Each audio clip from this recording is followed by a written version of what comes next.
মর্মান্তিক, হৃদয় বিদারক। আহমেদাবাদের বিমান দুর্ঘটনায় যেন 250-র বেশি প্রাণ নয়, 250-র বেশি স্বপ্নের অপমৃত্যু ঘটেছে। কারো চোখে ছিল নতুন জীবন শুরুর উন্মাদনা, কারোর চোখে ছিল বাড়ি ফেরার শান্তি। এক লহমায় সব শেষ। অ্যাম্বুলেন্সের সাইরেনেও যেন কাটছে না নিস্তব্ধতা।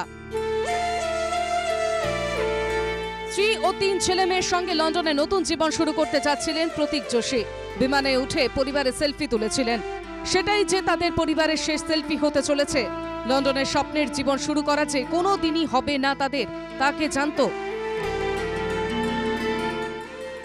মুম্বাইয়ের বাসিন্দা 27 বছর বয়সী রোশনি সোনঘরে এয়ার ইন্ডিয়ার বিমান সেবিকা হিসেবে কর্মরত ছিলেন।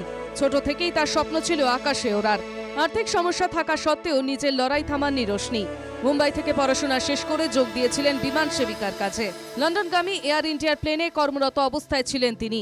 রোশনির মৃত্যুতে তার পরিবারের মাথায় যেন আকাশ ভেঙে পড়েছে।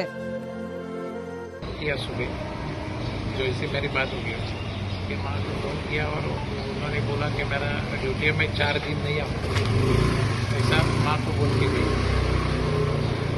ये भगवान को ये मंजूर था, तो बेचारी हमेशा के लिए दुनिया छोड़ गई।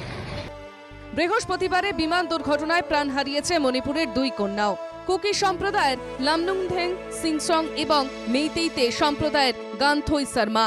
যে মেইতেই কুকি সংঘর্ষে 2 বছর ধরে অগ্নিগর্ভ মণিপুর।